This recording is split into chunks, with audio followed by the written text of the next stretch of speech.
Bangladeshi voters helped propel Zohran Mamdani to victory, and how the internet fell for a Chinatown passport photographer. From WNYC, this is NYC Now. I'm Janae Pierre.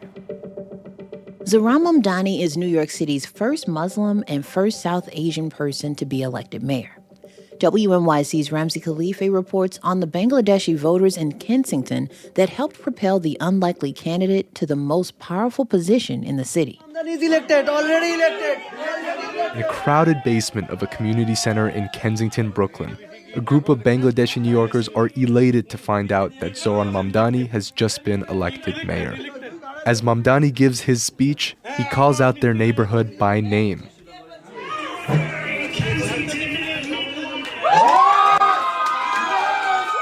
City data shows Bangladeshis are one of the fastest growing ethnic groups in the 5 boroughs, and their political power is growing. South Asian turnout in this year's Democratic primaries surged compared to 2021. This year, they turned out in big numbers for Mamdani. They're chanting, "My mayor, your mayor," in Bengali. Like Mamdani, everyone at this party is South Asian and Muslim, but 50-year-old Muhammad Udin steered away from the type of immigrant-focused identity politics that's consumed a lot of national discourse around this election. Actually, we are not looking for the Muslim, South Asian, and other country. Everyone is the human, so human rights is first. So who can control the city? Who can work for the middle-class people? Who can work for the healthcare? The celebration continued late in the night. People in the room kept the party going with chai and beef biryani. 46-year-old Muhammad Haider shares the same sentiment and says Mamdani is for all New Yorkers. He's the mayor for New York. He's not mayor for like a one-up nation. It's not like that. I don't want to separate it for this. Still, he hopes that Mamdani takes a little bit of Kensington to City Hall. That's WNYC's Ramzi Khalife.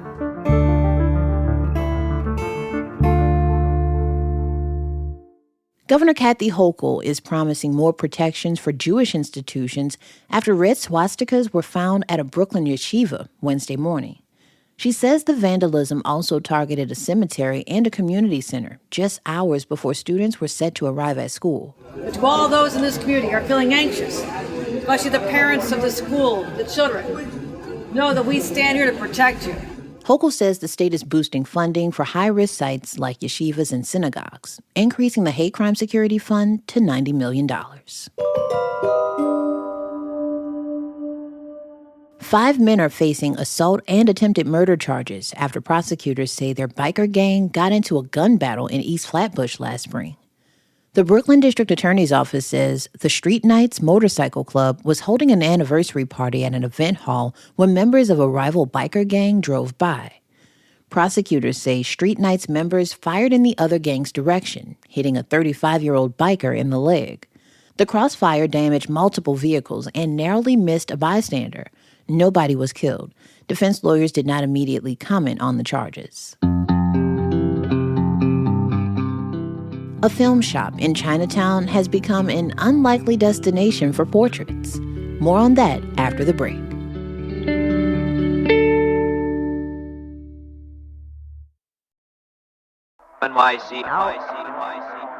A film shop in Manhattan's Chinatown that's been serving the neighborhood for over 3 decades is turning into the internet's go-to spot for getting your portrait taken. WNYC's Ryan Cost explains. A Liz Digital Photo Shop is a small shoebox of a store wedged between a hair salon and an Asian food market. Customers come in to get their film developed and to have their passport photos done. How much is another roll? It's the passport photos that has the shop going viral. Chinatown resident Bolton Brown stopped in to get his own photo a few weeks ago. He posted the results to X and announced the best portrait photographer in New York is the quote-unquote passport lady on Elizabeth Street. You just sit on this little stool and she just has like a camera with a big flash and takes one shot and it looks great every time. More than 1 million people saw Brown's post. He's got soft shadows along his cheeks and a piercing gaze. Pretty soon, the comments started rolling in and other accounts were sharing their own portraits. Emma Hartsfield from Brooklyn hadn't had hers done in years, but But she saw Brown's post and decided to give Liz Digital a chance too. However long she's been doing this, she's really perfected the craft. And you can tell she is very deliberate and knows what she's doing, but makes it look effortless. The woman behind the camera is named Chunika Kesh. Her setup is modest, a small white chair against a white wall. She shoots with a digital SLR. The flash has a diffuser to help spread the light. A few styrofoam boards take the edge off the shadows. She keeps a spray bottle and a comb nearby for last-minute touch-ups. Kesh is not on social media, so she had no idea about her new title of New York's best portrait photographer. Not until customers started to mention they'd found her through X. That was a very nice surprise. In truth, Liz Digital has been a favorite among the city's analog set for years. People recommend her on Reddit, TikTokers post videos of the store, and X is full of love notes to Kesh and her business. Still, she's not exactly sure why her passport photos caught the internet's attention.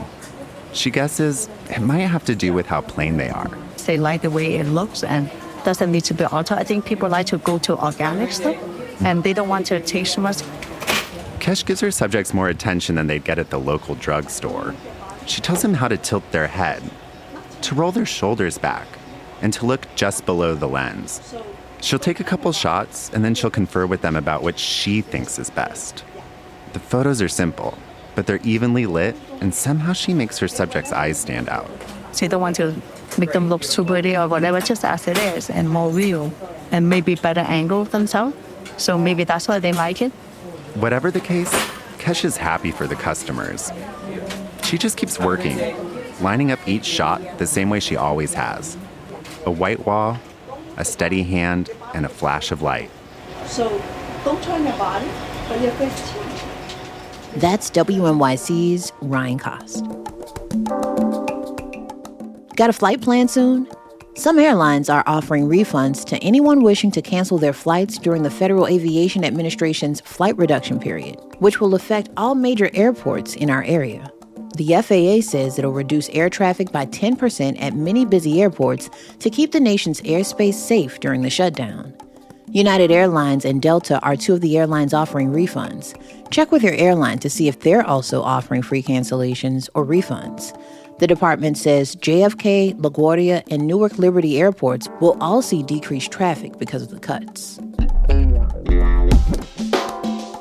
Thanks for listening to NYC Now from WNYC. I'm Janae Pierre. We'll be back tomorrow.